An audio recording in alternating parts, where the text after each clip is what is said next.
from the ValdostaHomesales.com studios, welcome to Theology on Tap, where along with Father Jason Adams, we discuss topics that matter to you in your Catholic faith.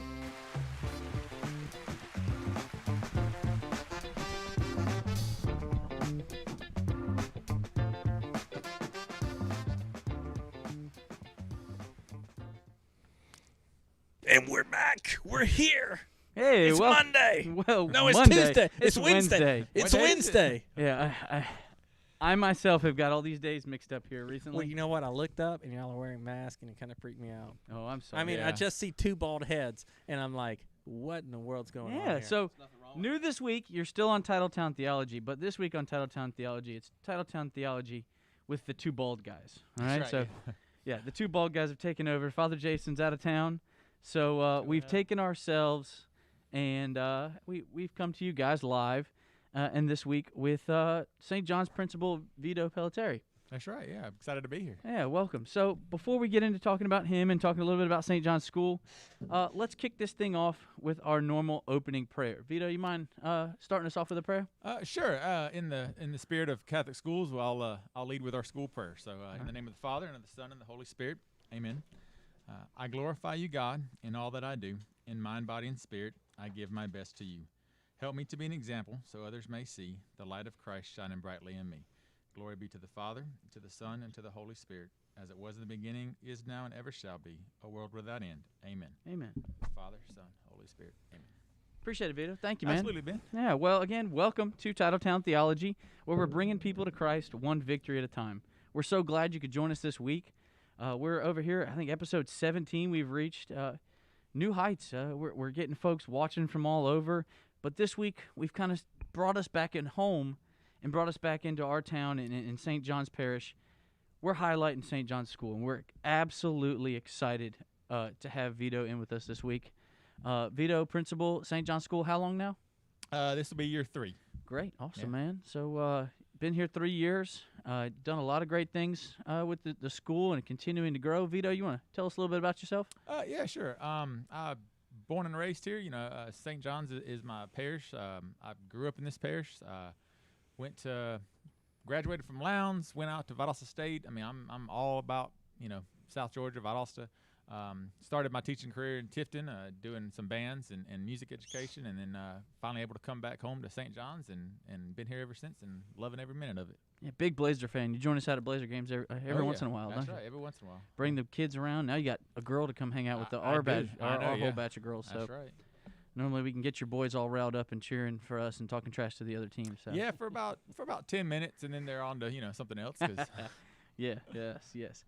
Well, again, welcome to the show, Vito. We're extremely excited to have you here.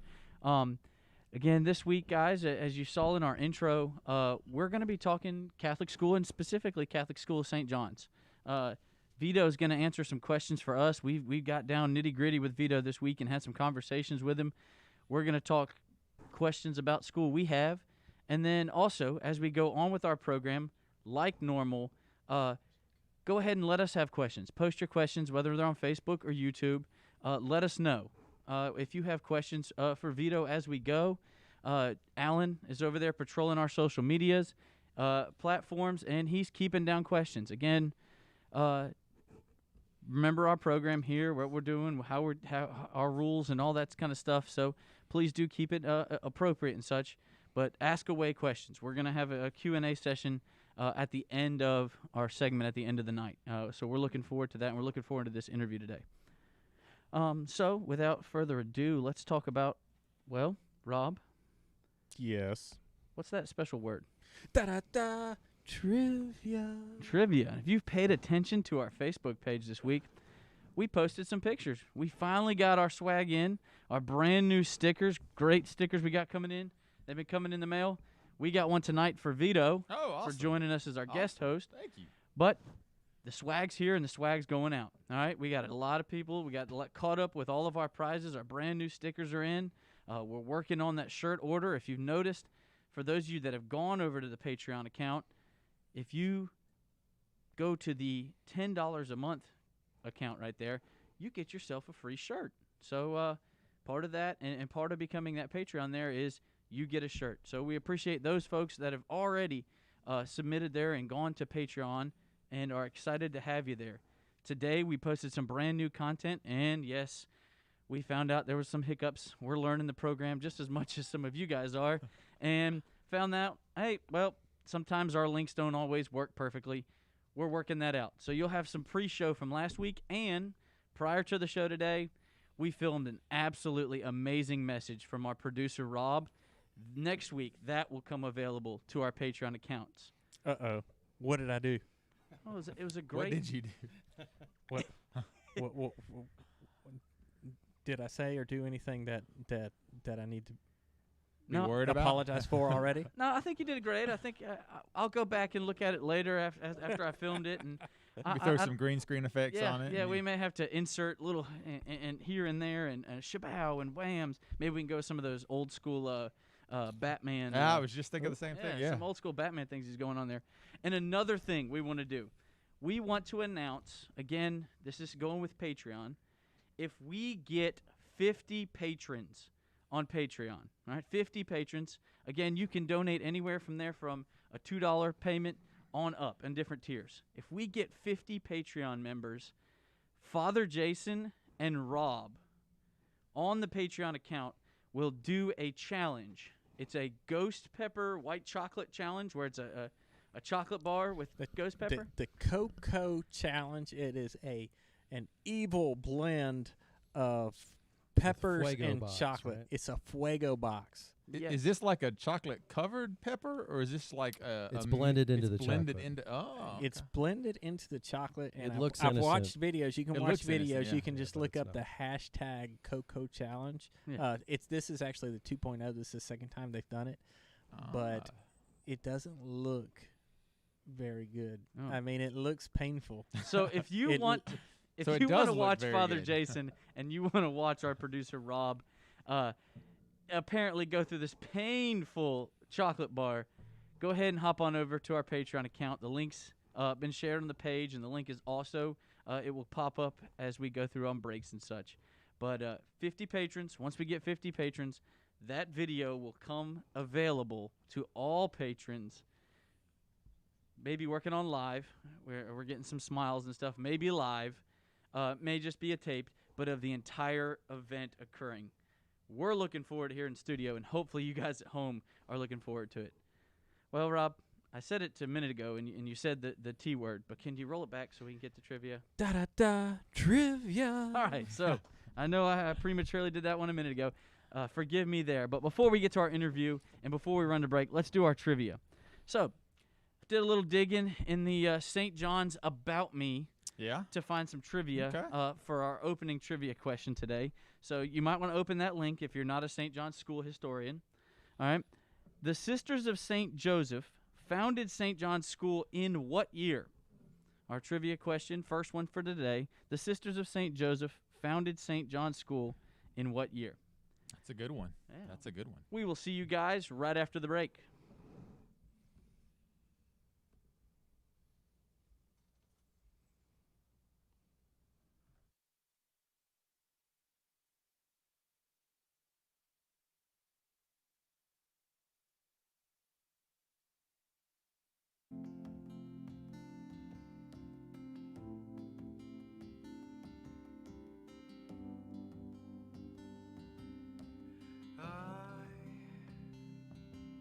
I've searched many years on end. There was none that my soul could depend. My soul cries out for your presence in here. This very hour, for your presence in here. In His name I find, in His name I find, in His name I find the peace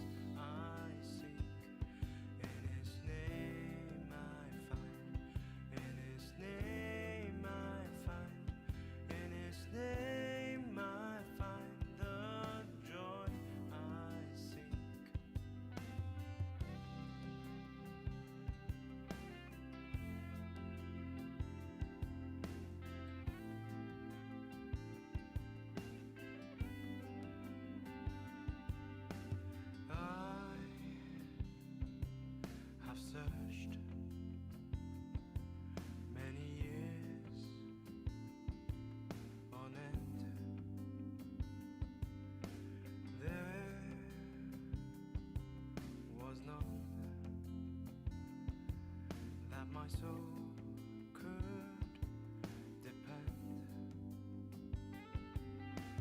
My soul cries out for your presence. The ghost of Dimitri. Oh. We're back. Oh, we are? We're back. Ooh, G- I'm back. Put your headphones on. My Get bad, ready. My bad, my bad. Ju- So, everybody, welcome back. we jump through the time. In honor of having our principal, the principal of St. John's School here, we got him a nice shiny red apple. That does look shiny. yeah, Looks delicious. Brought to us by John here. Our Thank you, John. our resident, our guy at the door. Golly, he- teacher's pet. Yeah, security bringing in the nice shiny apple. Yeah. So You getting extra credit or something? well, welcome back to the show. We got our bring this back first off with our trivia answer. Our correct answer came from Carter McGinn. Rob, I guess you're taking the swag home with you tonight. Carter McGinn with the correct answer in 1941. Sam Dennis, I heard that you put 1944. We weren't talking about your graduating class. We were talking about when the school opened. All right, man? So, yeah, I'm sure I'll get a text about that one later soon. But, again, welcome back. We're starting this segment off, and we're going to talk about questions that we've brought in for Vito here. So question 1 with us tonight in segment 2, talking about St. John's. What's the state of St. John's School? Enrollment, retention, what's going on? How's things going over there, man? So things are looking good. This COVID stuff is putting a damper on kind of everything that we're doing. But Everything, everywhere. as schools get ready to come back in session, in whether it's August or September, as some of our school systems are doing, our current plan is to hit the ground running with kids on August the 10th. And I think in the past, 24, 48 hours, past few days here, we've gotten 4 or 5 applications and some more inquiries. So we're almost at maximum capacity in one of those classrooms, and just looking to keep building and keep growing and make it great, make it awesome, fill up those desks and get kids in the classroom. Great. Let's see, what else we got here? Number 2. How involved is the Diocese of Savannah when it comes to St. John's School? So that's a good question. So the easiest way I can kind of begin to explain it is imagine like a local school system. So you've got like the Lowndes County Board of Ed here, for example, and then you've got each of the schools within Lowndes County. Okay, it's kind of along those same lines, but with a lot more flexibility and freedom on the individual school's part. So while the diocese does have a superintendent and they can set policy and curriculum and standards and kind of administrative type things like that, there's a great deal of flexibility that is afforded to each school to operate and to run how it sees fit for its parish and for its community. Because after all, according to canon law, the school belongs to the parish. So even though I'm the principal, it is Father Brian's school, and his decision to operate that school is afforded to him under canon law. So that's kind of the best way to imagine that for someone that's not familiar with Catholic schools. Okay, and I'm going to ask a little further detail on that question. Okay. When it comes to the diocese, like what's the office look like over there? I mean, what are they built up of when it comes to terms of people, who's staffed there? What kind of things goes on over there? So the Office of Catholic Schools consists of a superintendent, an associate superintendent, a director of curriculum and instruction, and then like an office administrator that kind of helps facilitate facilitate each one of theirs with their daily tasks. And they provide each of us schools with assistance, financial assistance. So as we do the bishop's annual appeal now, or the annual Catholic appeal as it's called now, some of that money gets distributed to Catholic schools, and they provide scholarships and endowment funds for us. They provide professional development for us. So they just kind of help to facilitate things and allow opportunities for us to collaborate within each other, even though like our closest school, for example, is Albany. Mm-hmm. So it can kind of be little hard for my math teacher and her math teacher to collaborate. But so they're the ones that kind of coordinate that collaboration and team building stuff for us. Well, maybe with now that we got this COVID stuff and it's driven us all to Zoom and Google Meets, maybe that makes collaboration a little bit easier. It is. We've spent we used to meet as principals, and we continue to do so. But last year I think we had like 5 or 6 principals meetings throughout the year, and they were kind of spaced out every few months. And I think since COVID had closed schools down and we were forced to kind of shelter in place and rely on technology, we've had 5 or 6 principal meetings since the time we've closed, all because of technology that we can all get on and collaborate and figure out what are you doing in Columbus and what are you doing in Albany, what are you doing in Augusta, what kind of problems are you seeing, what are you seeing in your community, how are we going to come together and work to for the advantage of our students. Oh, that's good. You mentioned there's somebody that works with curriculum instructions. When it comes to standards that go on in school through St. John's and all the other Catholic schools in our diocese, how are standards set? Is it set by diocese, by school? Is there like a national Catholic kind of thing or what? Yes, all the above. So we and we're actually in the process of starting the next round of curriculum revision, and not to kind of jump the gun and let the secret out, but I think we're trying to transition to a different model, if you will. So in the past, we would bring together, and I say we, I sit on that curriculum team. So me and a few other principals would bring together teams of teachers throughout the diocese, and we would meet and we would work on writing standards for our curriculum. Well, what we're looking at doing is, instead of taking that time and effort and energy to writing standards, what's on the slate for next year is music. Okay, so music has a set of national standards. Okay, that's created by a national association of music educators. So we're looking at taking those standards, okay, and taking that committee and finding resources to build a curriculum resource for our teachers to be able to address those standards. So instead of spending that time writing the standards, let's say, okay, how can we help our teachers to meet these standards? And then in addition to that, not only meeting these standards and what that looks like in a public school, but what does that look like in a Catholic school? How does our faith integrate into music? How does our faith integrate into music or into math and into reading? So that is important for us to be able to address in our standards. And it's even more important for our non-Catholic teachers to be able to look at a set of standards and a set of curriculum and say, okay, this is how that Catholic faith is exemplified in math and in music and in science and throughout the curriculum in the diocese. That's great. And it sounds very, what we've talked about a little bit, is a parish school, so it belongs to the parish.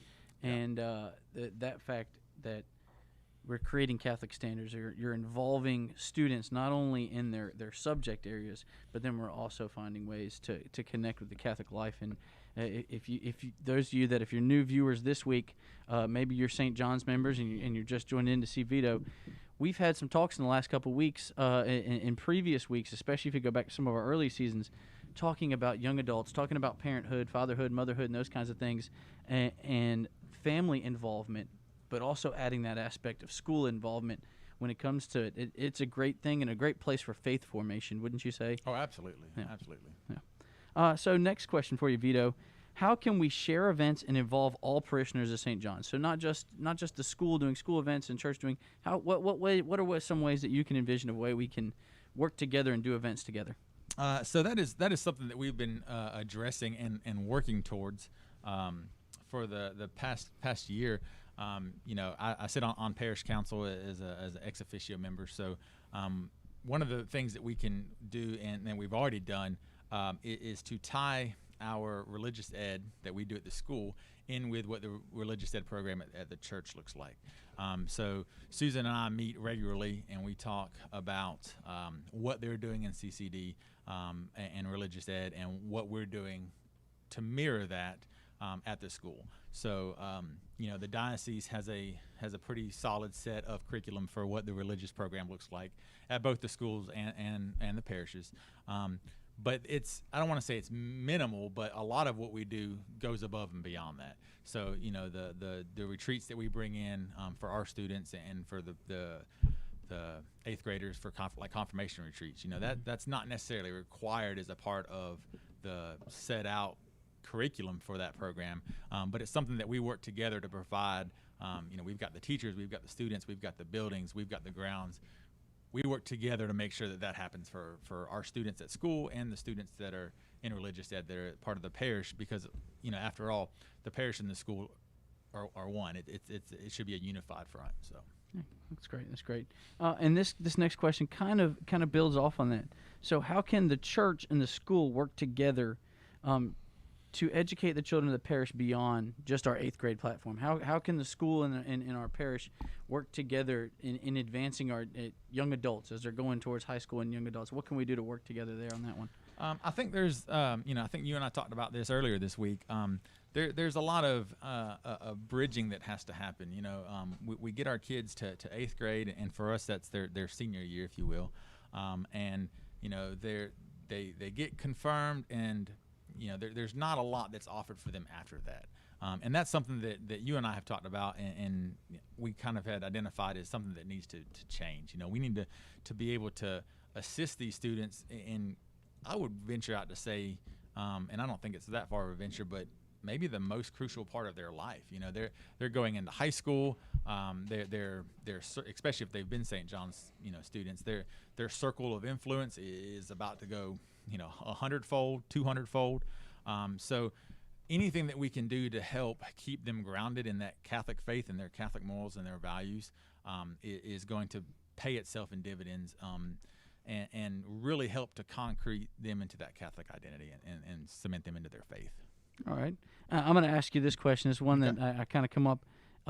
When it comes to the confirmation prep, and I'm going to see how much you know. Okay. Because well, you put me on the spot yeah, here. on this one. Like faith formation for them when it comes to discernment of future. I mean, what's covered in that with confirmation? Are you talking about at the Like- school level or at the church level or both? Both. Like, I mean, when it comes to their confirmation of, and we've talked about this one on the show, discernment of holy orders, discernment of marriage, discernment of single life. Is that kind of something that's brought up in confirmation education? So that's something that we are wanting to address. So I'm gonna kind of let the cat out of the bag here on something that's going to be different for this coming year. Father Jason is actually going to be teaching our 8th graders for confirmation prep.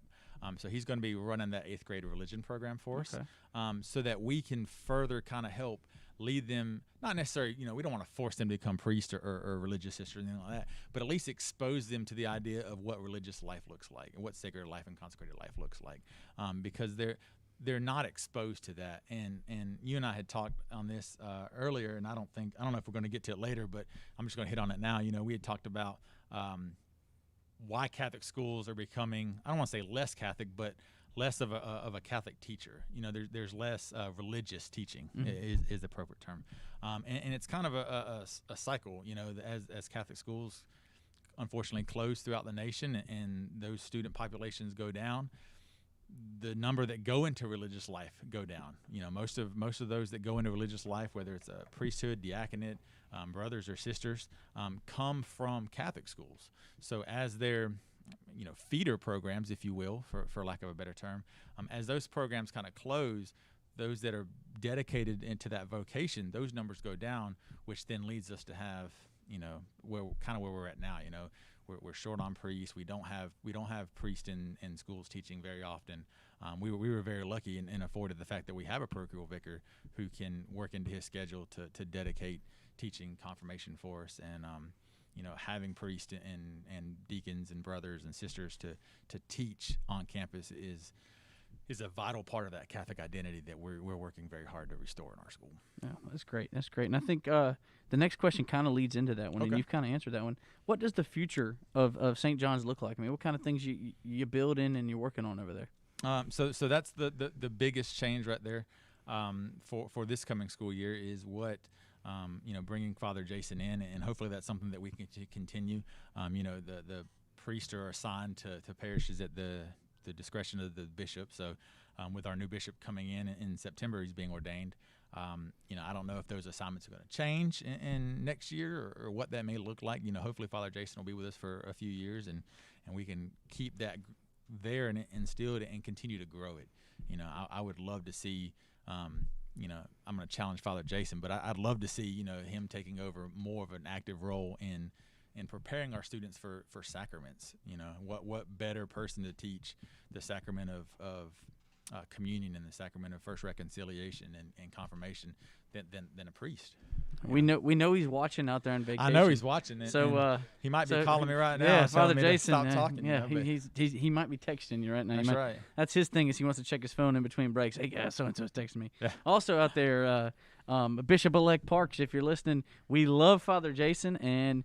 Keep him here. Yeah, keep him here. And we also we can't wait for that interview. So if you're out there listening to us, we got listeners all over the diocese. So if you're out there listening to us, Bishop-elect Parks, we can't wait to have an interview and talk to you and welcome you into this diocese and welcome you into St. John's Parish. We would love that chance. Absolutely. All right, so before we get to break, one last question here. Are there any new programs going on this year at the school? Any new programs? I know you just mentioned Father Jason and stuff, but do you have anything new in that way, program-wise? We've got some things kind of working on the backgrounds and under our sleeves. One of the things that we're addressing right now is we're a small school. That's not a surprise to anybody.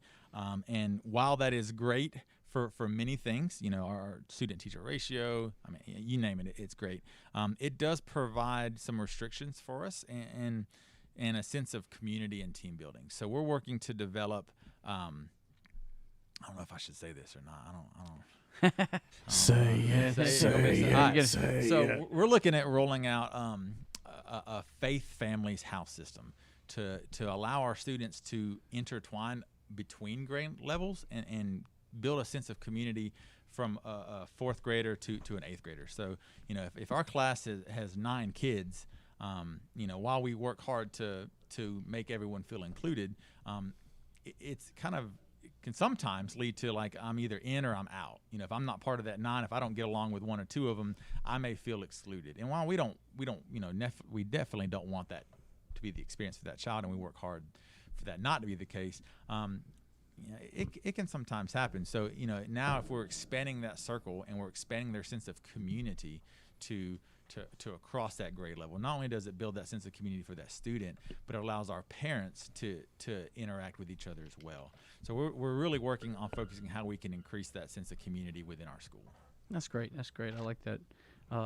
We kind of talked about how some of the other parishes are handling religious education and stuff, and things. And we talked about when it comes to baptism, it mentions that parents are the educators and the first sharers of faith, and how some parishes locally are working on those same kind of things of faith formation through family and through community. And so I think that's a great idea, and maybe something that will catch on and is going to do a great thing. So I think we made it to our break here, but before we go to break, Rob, what time is it? Trivia. Oh, he got the echo. He got the echo. He's over there experimenting with the buttons on the. What does this one do? Yeah, exactly. He's got a clap and a laugh and a wah out there. So he's learning all those buttons over there. So our trivia question before we go to our next break right here. I did some research on just Catholic schools. We've had questions about Catholic schools and Catholicism in the United States, but did a little digging on some Catholic history here. Founded in 1727, this school is the oldest continuously running Catholic school in the United States and is located in New Orleans, Louisiana.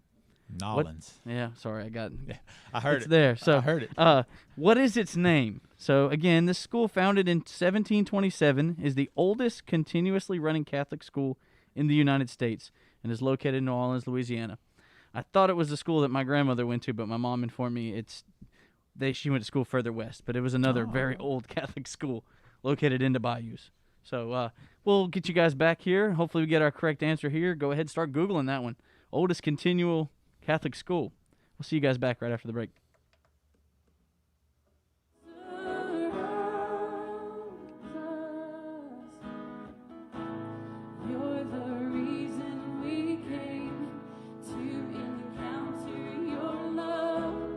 Your love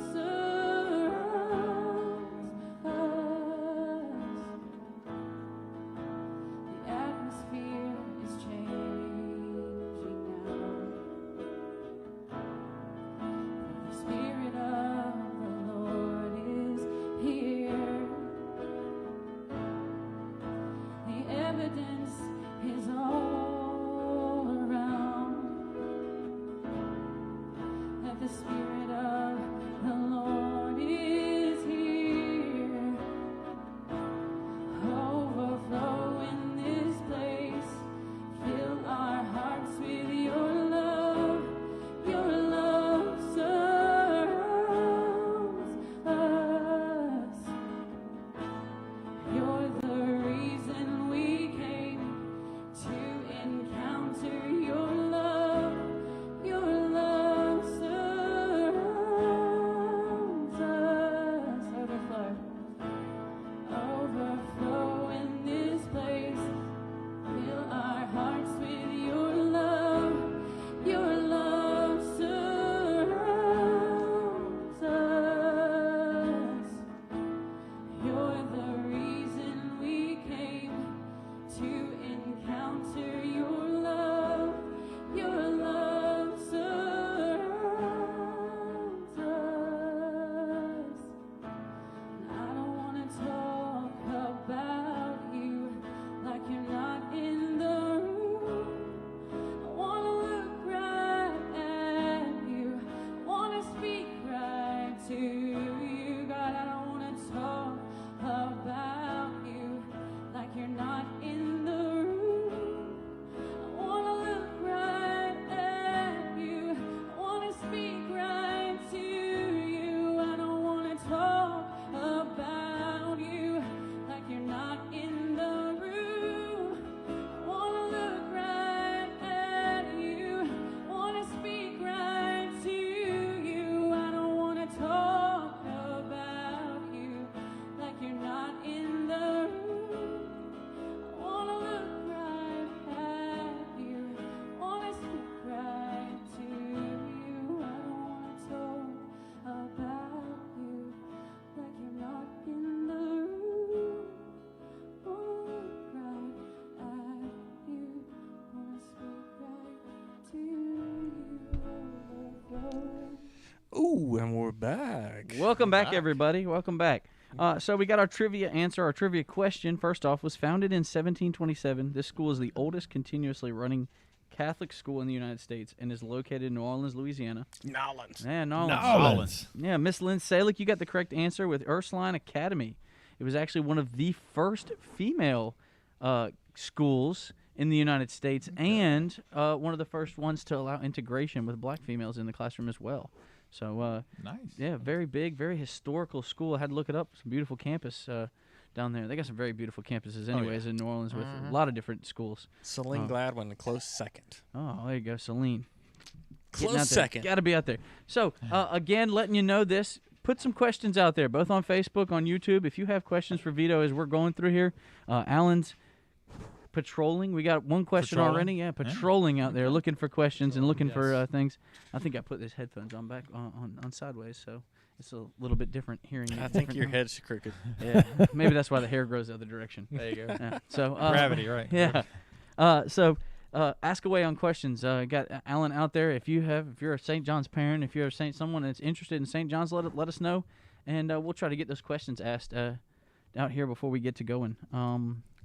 Well, I bet you'd notice some things a little bit different besides Father Jason not being in the other chair. Surprise. We got masks on. We do. And so part of the thing is we're doing this because with your announcement with opening school, you've decided, and I agree with this, is having masks. I mean, when I go back into my classroom in a couple weeks, I'll definitely be wearing a mask. Absolutely. So I approve of this, and your comeback. I saw the video Sunday night of wearing masks in the classroom. I think it's a good idea. And do you want to talk to us a little bit about your reopening plan here?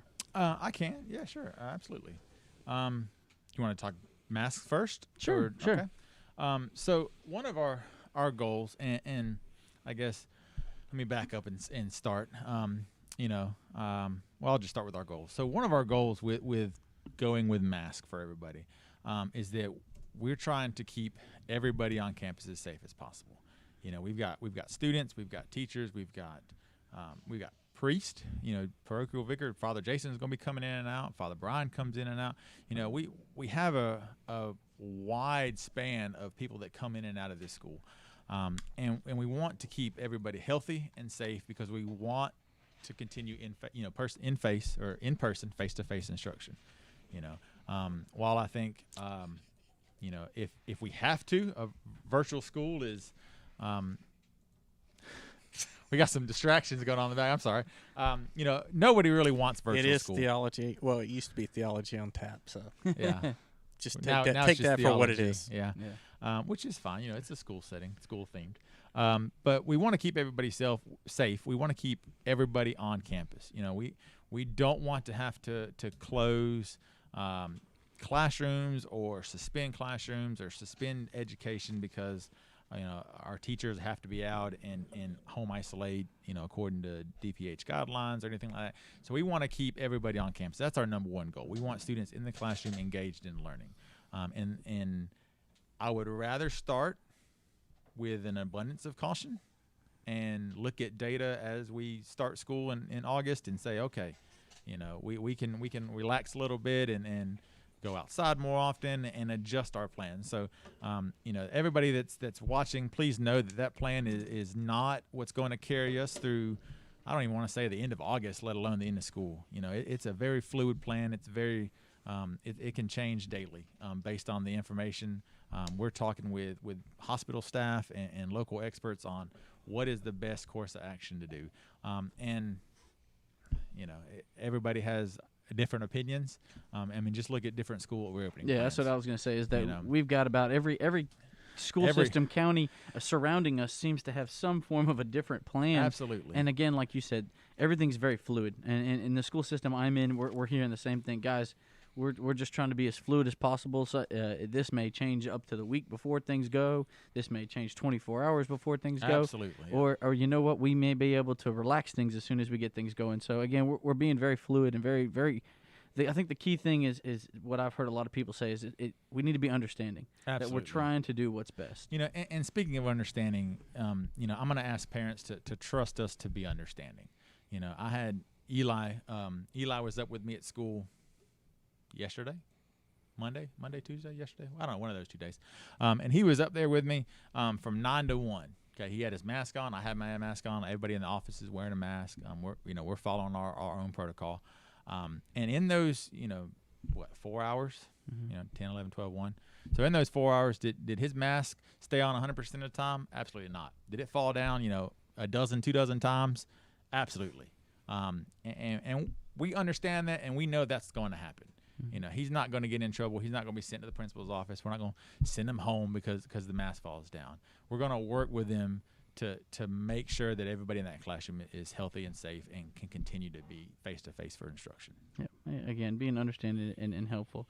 We had a hilarious, so only until recently, we haven't let our girls go shopping or go out and anything, and I've kind of been the one to go. And so my oldest has, all right, you can wear a mask, you can go to Publix with me, you can help shopping, but you don't need to touch anything. So we were driving, and my youngest, Paisley, was in the car, and she goes, Mommy, I need you to give me a 5-minute timer. And so she put her mask on, and she put her hands down, and she goes, I can't touch anything for 5 minutes. And so she's sitting there in the car, and she's like, Get a little anxious. she's like, yeah.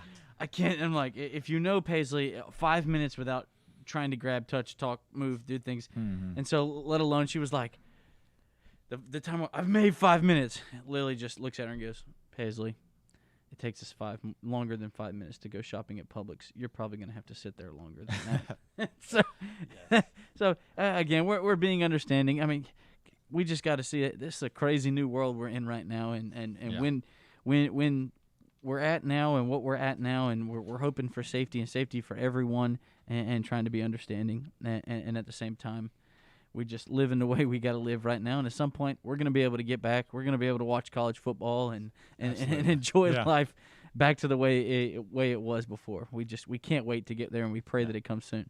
And one of those things that, like I had mentioned on, you know, being a very small school, we are afforded a great deal of luxury in that. You know, so I can make sure that we are, you know, we can make sure that classroom is spaced out 6 feet apart, you know, and kids aren't overcrowded in there. We have a huge campus that, okay, you know, kindergarten's getting a little bit antsy with their mask, and they've been on for, you know, an hour or so, and they need to go outside. Well, we're going to encourage our teachers to watch for those signs, and all right, let's just stop and go outside for a few minutes.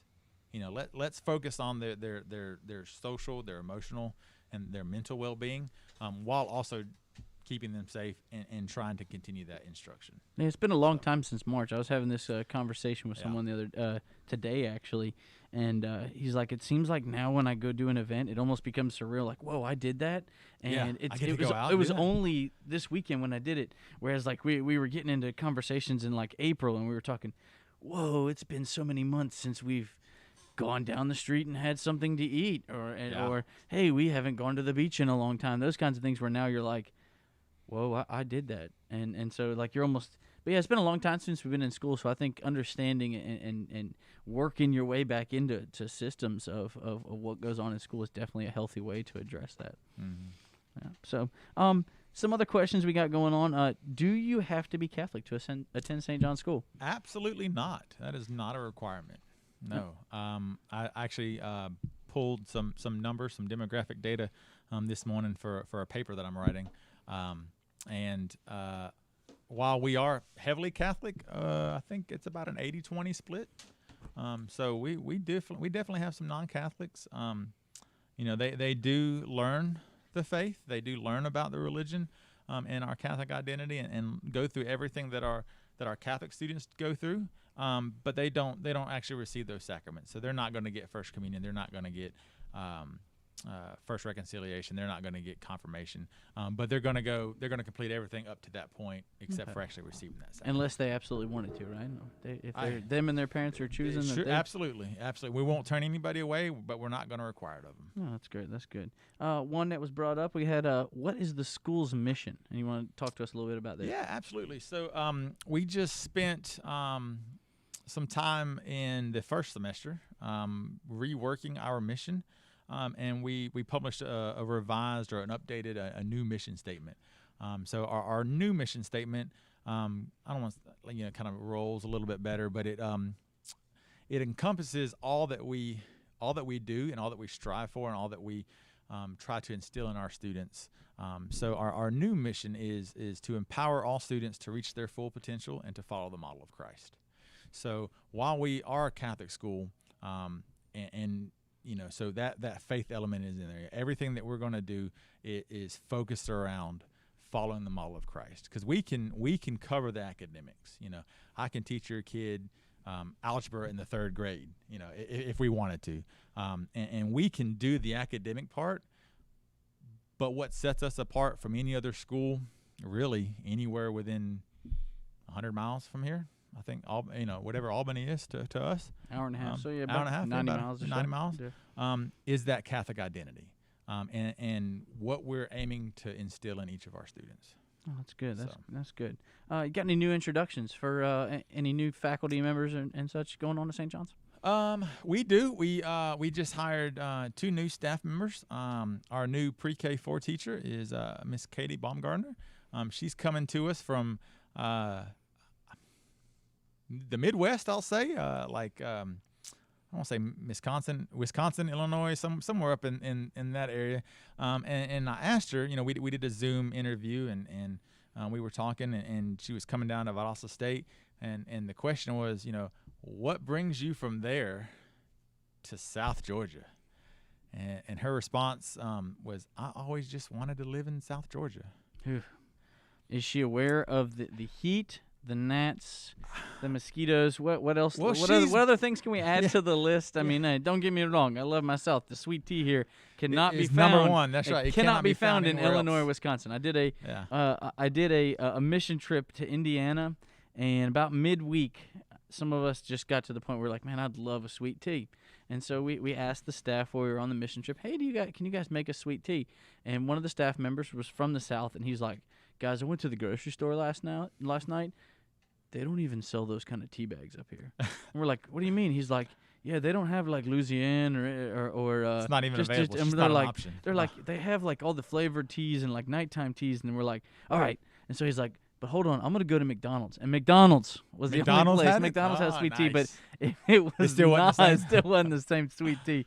So we got that and stuff. So yeah. So Well, yeah. she- welcome to South Georgia. Welcome to South Georgia. She's been here for a couple months now, and has definitely experienced the heat.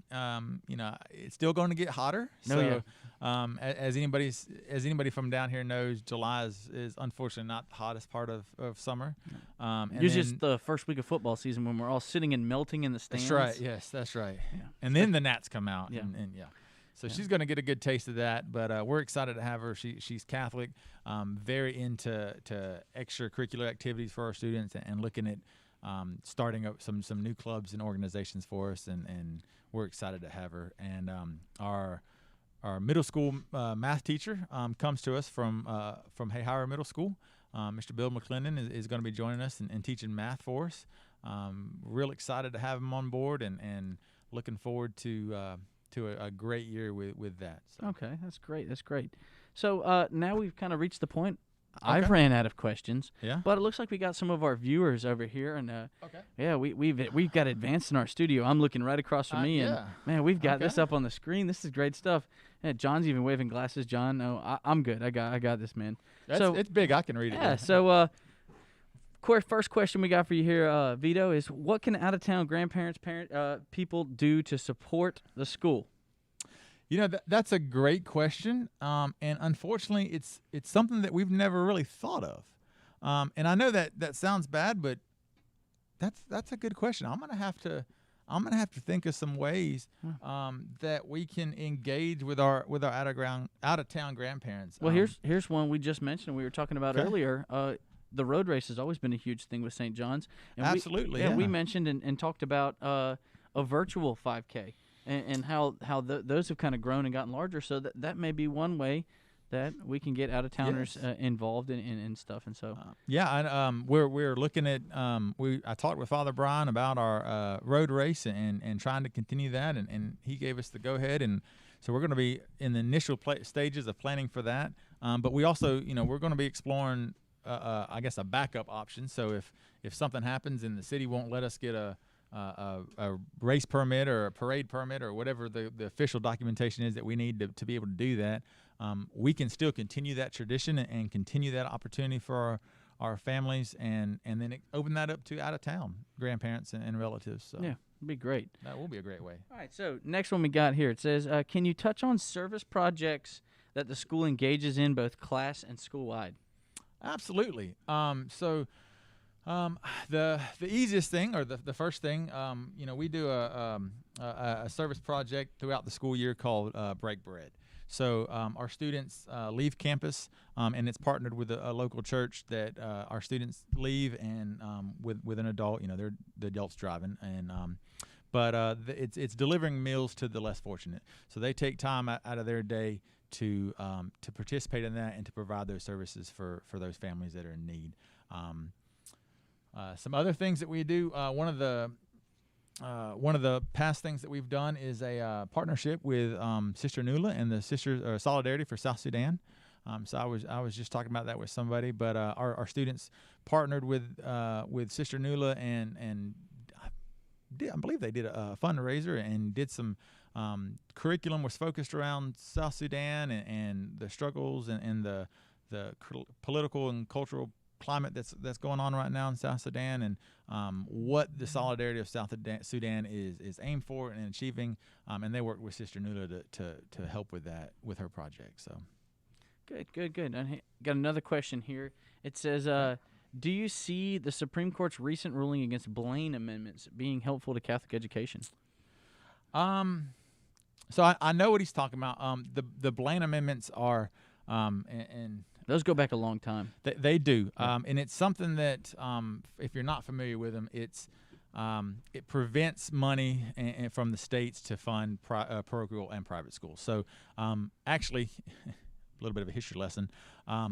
Way back, the Catholic Church was actually against the funding of parochial schools, and this was not necessarily parochial schools, but religious schools, because back in the way early days, a lot of that money was going towards non-Catholic schools. Okay, so the church was pro in that stance, and then it kind of went to the extreme with entitlement. Or not entitlement, but entanglement. So anything that can be considered, of a religious nature, is federal funding.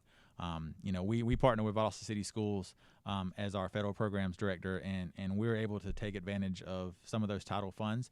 But there are very strict guidelines on what can be purchased, what cannot be purchased, and pretty much if it smells of religion, it's a no-go. And I understand that.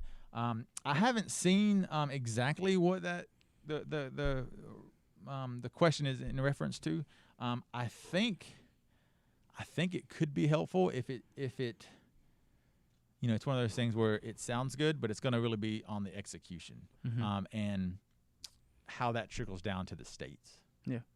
So. Oh yeah, and that's definitely I was doing some research as I was looking at Catholic school stuff here, and being somebody who I teach government and economics and stuff, and one of my favorite presidents is Ulysses S. Grant, and then to go and read and see that he was opposed to giving funds, and he kind of started the ball with these Blaine amendments. I was like, but he had reasonings of where he was going there. He was trying to improve, to readjust and rebuild actually public schools at that time. So and that's what they were intended for. And so. Yes, we understand that in some instances they harm, but in other instances we understand what that's for. So being understanding, again, going back to that one. It looks like we actually have a good recommendation of talking about it would be awesome to have see out-of-town grandparents read stories over Zoom to their grandbabies in class and stuff. So maybe when you got, I'm sure, Grandparents' Day and stuff like that, opportunities. Absolutely. Now and that, that we've all learned how to Zoom. Yeah. We've all learned how to Zoom. Last year, nobody knew what Zoom was. Zoom. Does that mean I go fast? I mean, Yeah, exactly. We know how to Zoom, Skype, Google Meet. Yeah, Google Meets. Right. We've had so many fun meetings and get-togethers over the last couple months of family members. We'd all love to see each other. We'd all love to go vacation and talk to each other. But hey, at this point, it's just not. So maybe that's one of those things that you can hop on, especially people that do live way out of town. Absolutely. That's something that's real easy to facilitate. And just setting up an appointment. Yeah, exactly. Tuesday at 2:00. Let's so do it. we got a little more time. If you do have questions, Alan's out there looking. We got one more question I see up there, but if we got a little bit of time for some other questions. So we got one. I missed that one. It just left. Just left it. There we go. Is there an advantage to a student to attend in person versus virtually? Okay, so that's a great question. While a virtual instruction can't fully replace the benefits of face-to-face instruction, you and I are both teachers. We kind of agree on that. We are striving to make our virtual experience first of all as synchronous and as seamless as possible. So our goal with our virtual students is that everything will remain the same except their physical location. So instead of being on campus and experiencing everything that we're doing, they're remoted in, Google Meet from their Chromebook and experiencing everything virtually. So that is our goal, and we're working to make sure that the infrastructure is in place to support that. Okay, and we talked about this the other day when we were interviewing, was some of the things that we saw struggled that we as educators in the spring. Back in, I think, our day and even longer before that, if we handed you a textbook and some papers and said, hey, finish these by Sunday, that's not kind of the attitude of students today because of the way we teach and the way we do things nowadays. Yeah. That's not a practice that we saw. And so when we tried to dish and hand that out in March and in April, some of us were looking and saying, hey, wait, this model's not working. Yeah. And so we've started to explore and we've started to look for ways.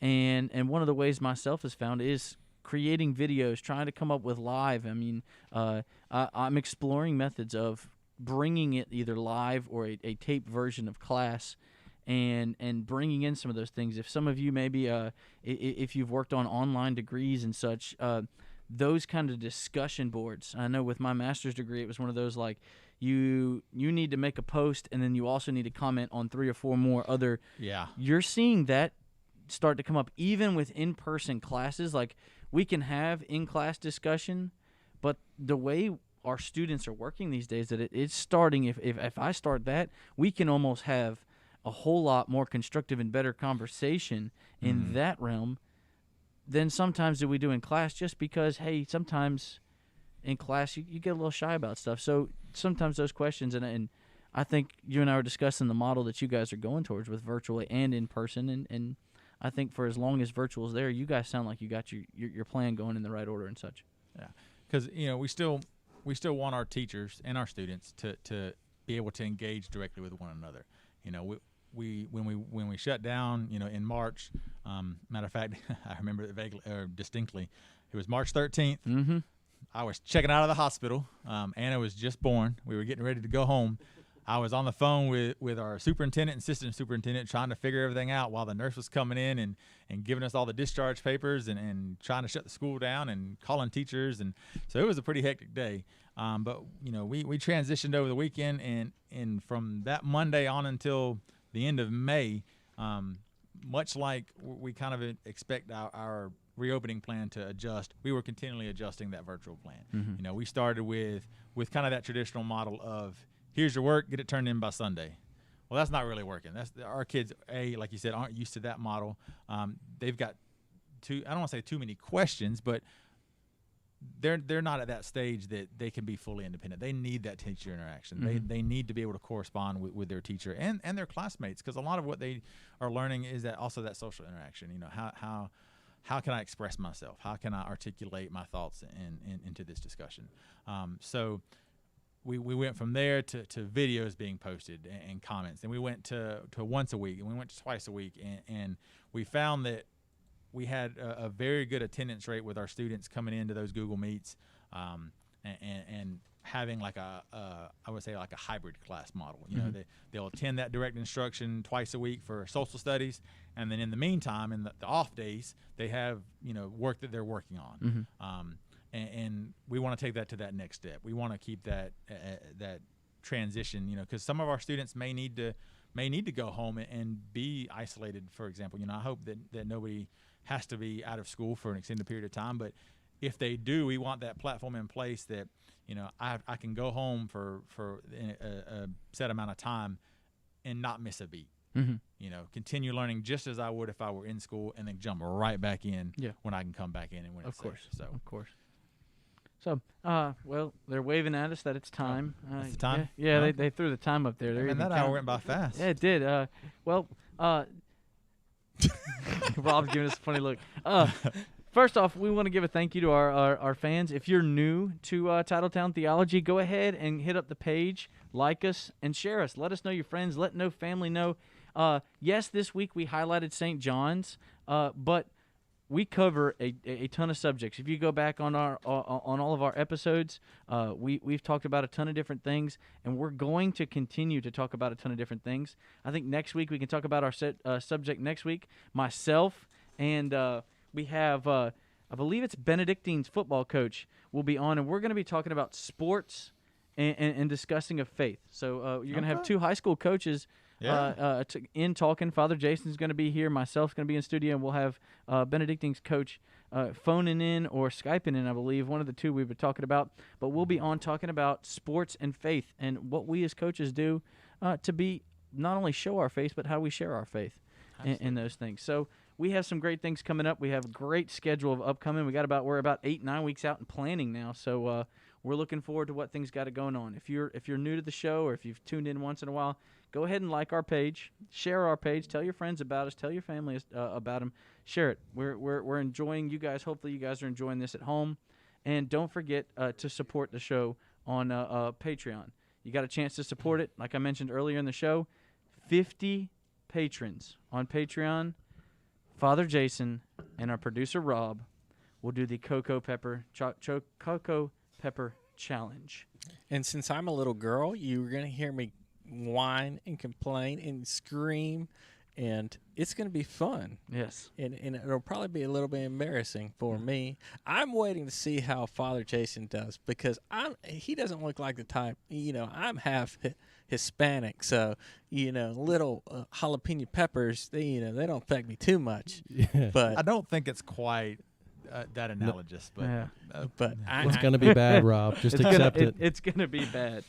All right, so Don't forget to leave a review on our Facebook page as well. yes, give us a review. And for those of you that like our page and have already liked our page and are big fans, leave us a review on Facebook. We want to get our word out, and the more reviews we get out, the more it goes into that whole Facebook algorithm. And if you're somebody who follows Catholic pages and stuff, it becomes recommended and things like that. My bad. So And there is, just to where, for question for Vito, Okay. where can they find, because you have the reopening video out there, Yes. and it explains in a nutshell what you're doing. Yes, sir. So where can they find that? sjcsvaldosta.org. Under the news and events drop-down menu, you'll see all of our reopening plan information posted there. It's also on the St. John the Evangelist School website or Facebook page. Facebook Oh, page. Facebook. yeah. Facebook Yep. page. And we can Absolutely. always share that as well. So we can go find it and share it. Well, we wrap things up here, Vito. We want to wrap it up with a prayer, and we'll send everybody home. Absolutely. All right. So in the name of the Father, Son, and the Holy Spirit, Amen. Lord, we want to thank you and for having Vito in here and for leading St. John's School from now and into this upcoming school year. We pray that you take care of the teachers and the students and all the staff at the school and protect them as they go into this school year. In your name we pray. Amen. Amen. Well, guys, we missed Father Jason. You're out there on vacation. Enjoy yourself, man. Look forward to having you back next week. You guys enjoy the rest of the week. Enjoy it. Thank you for tuning in to Titletown Theology, where we bring people to Christ one victory at a time. Thanks for having me. Yeah, thanks, Vito. Thank you. Overflow in this place. Fill our hearts with your love. Your love surrounds us. You're the reason we came to encounter your love. Your love surrounds us. The atmosphere is changing now. The Spirit of the Lord is here. The evidence is all